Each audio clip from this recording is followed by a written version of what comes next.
옛날 옛적 태백산 깊은 곳에는 장군산이라 불리는 산이 있었다.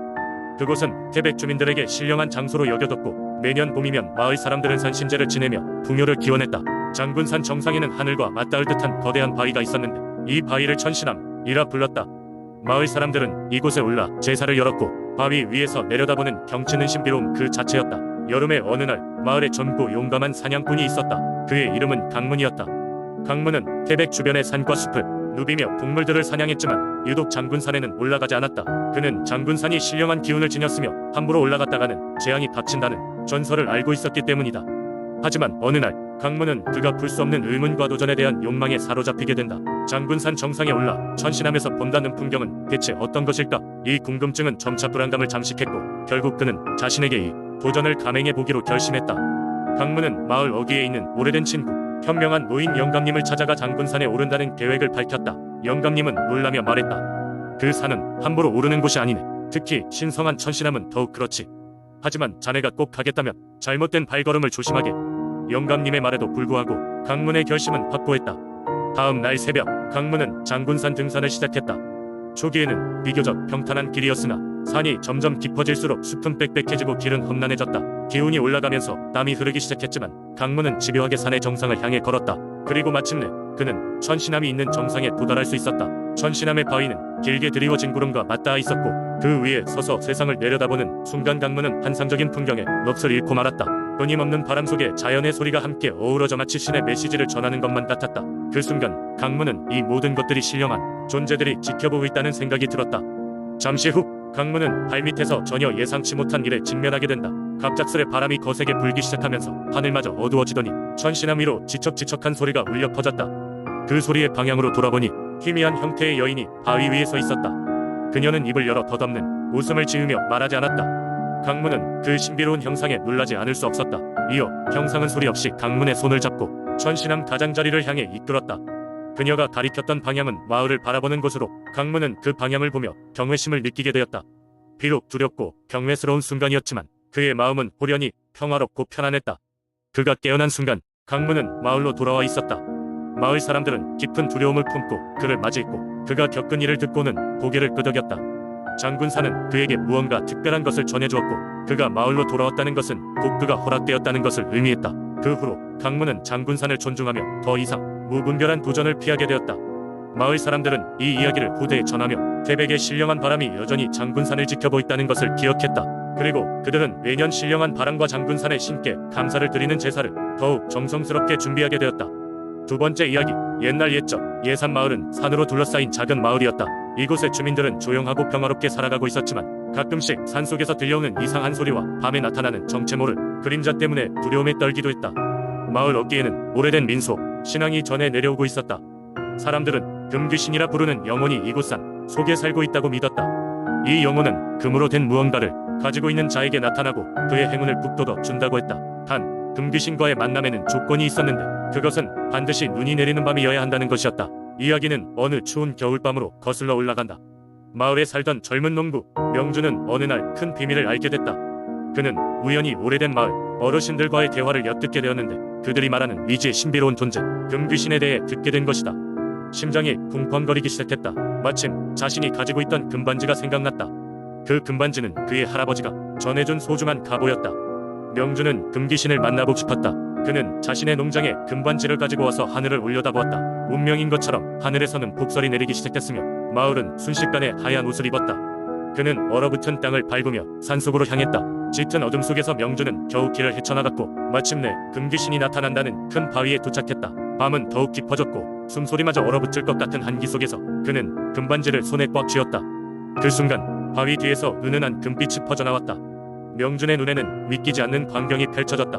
그 앞에 나타난 것은 반투명한 형상의 금귀신이었다. 금빛 머리카락이 춤추듯 하늘거렸고 눈은 마치 우주를 담고 있는 듯한 깊은 색채를 띠고 있었다. 금귀신은 고요한 목소리로 명준에게 물었다. 무엇을 원하십니까? 명준은 잠시 말문을 잃었지만 이내 용기를 내어 대답했다. 제게 조금만 더 좋은 수확과 평화로운 삶을 주실 수 있으신가요?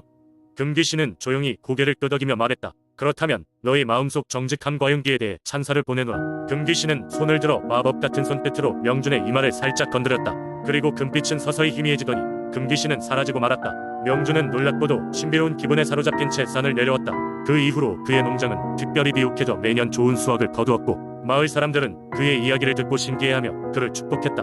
명준의 이야기는 마을을 너무 멀리까지 퍼져나갔고 금귀신은 예산 마을의 전설로 남아 여전히 사람들의 마음속에 생생히 살아있게 되었다. 세 번째 이야기 밀양의 어느 산골 마을에는 아주 오래되고 거대한 나무가 하나 서 있었습니다. 이 나무는 1000년이 넘는 나이를 자랑했고 마을 사람들은 이 나무가 신령한 영혼들을 품고 있다고 믿었습니다. 그래서 나무는 언제나 깨끗했고 주변에는 작은 제단이 있어 사람들은 제사를 지내며 감사와 소원을 빌었습니다. 나무는 그 자체로 마을 사람들에게는 정신적 위로의 장소였습니다. 이 나무에는 전설이 있었는데 오래전 이 나무 아래에서 한 청년이 신비로운 경험을 했다고 합니다. 청년은 마을에서 인정받는 풍류를 사랑하는 인물이었지만 하루는 갑작스러운 불행으로 마을을 떠날 수밖에 없는 상황에 처하게 되었습니다. 깊은 슬픔에 잠긴 청년은 나무 아래에 앉아 자신의 이야기를 털어놓기 시작했습니다.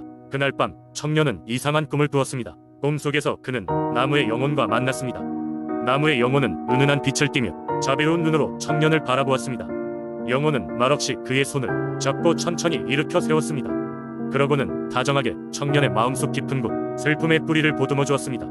꿈속에서 오랜 시간 동안 나무의 영혼과 대화를 나눈 청년은 놀랍게도 자신의 불행함을 극복할 힘을 얻게 되었습니다. 다음 날 아침 청년은 마음 깊은 곳에서부터 솟아오르는 용기와 새로운 결심으로 가득 차 있었습니다. 그는 마을을 떠나기 전 나무에게 진심으로 감사를 드렸고 나무 아래에 작은 돌 하나를 올려놓고는 떠났습니다. 그리고는 그 돌을 기점으로 마을은 매년 이곳에서 마을의 안녕과 번영을 기원하는 의식을 거행하게 됩니다. 시간이 흐르면서 청년은 다양한 경험과 성공을 이루어 돌아왔고 마을 사람들은 그의 이야기를 듣고 더욱더 나무의 신성함을 믿게 되었습니다. 나무는 그저 존재하는 것만으로도 사람들에게 힘과 용기를 주는 상징이 되었습니다. 오늘날에도 그 나무는 여전히 그 자리에 있으며 여러 세대에 걸쳐 마을 사람들에게 신앙의 중심이 되어 있습니다. 나무를 방문하는 사람들은 저마다 마음 속 이야기를 털어놓고 떠나곤 하며 나무는 그때마다 그들의 이야기에 귀를 기울이는 듯한 조용한 위로를 전해줍니다. 일출과 함께 은은한 빛을 발하는 나무는 밀양 마을 사람들에게 여전히 끝없는 신비와 따뜻한 정을 전해줍니다. 네 번째 이야기. 오랜 옛날 영천 지역은 하루가 멀다 하고 거친 바람과 끝없는 비바람에 시달리고 있었습니다. 농민들은 땅을 읽을 기회조차 얻지 못했고 마을 사람들은 쉴 새 없이 몰아치는 바람에 불안에 떨며 지내야 했습니다. 어느 여름날 그 바람은 극에 달하여 거대한 나무들을 뿌리째 뽑아버리고 강은 폭풍으로 인해 범람의 마을 전체를 위협하게 되었습니다. 그런 날이면 사람들은 하늘을 바라보며 절망 속에 기도를 드리고는 했습니다. 그때 노인의 모습으로 마을에 들어선 이가 있었으니 그는 자기 자신을 풍운 대장이라고 칭하였습니다. 풍운 대장은 흙으로 거친 밭을 매끈하게 일구고 비바람을 막기 위해 산세에 걸맞지 않게 거대한 돌벽을 쌓기 시작했습니다. 마을 사람들은 그에게 다가가 왜 이런 일을 하느냐 물었지만 그는 말없이 수줍은 미소만 지을 뿐이었습니다. 그러던 어느 날 저녁 마을의 원로가 이 신비한 인물에게 다가가 그의 진정한 목적이 무엇인지 물어보았습니다. 그러자 풍운 대장은 깊은 한숨을 내쉬며 수백 년 동안 하늘과 땅 사이에서 길을 잃고 방황하는 바람의 영혼을 조화롭게 다스릴 방법을 찾고 있다고 고백했습니다. 원로는 풍운 대장의 이야기를 듣고 마을 회의를 소집하였습니다. 이렇게 계속해서 비바람에 시달릴 수많은 없었기 때문입니다. 마을 사람들은 풍운 대장이 계획을 믿고 협력하기로 결정했습니다.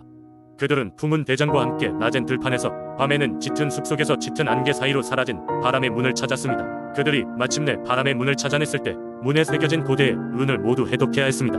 그 작업은 쉽지 않았지만 마침내 풍운 대장은 바람의 문을 열고 그의 영혼을 그 문을 통해 하늘로 올림으로써 바람의 조화를 이루었습니다.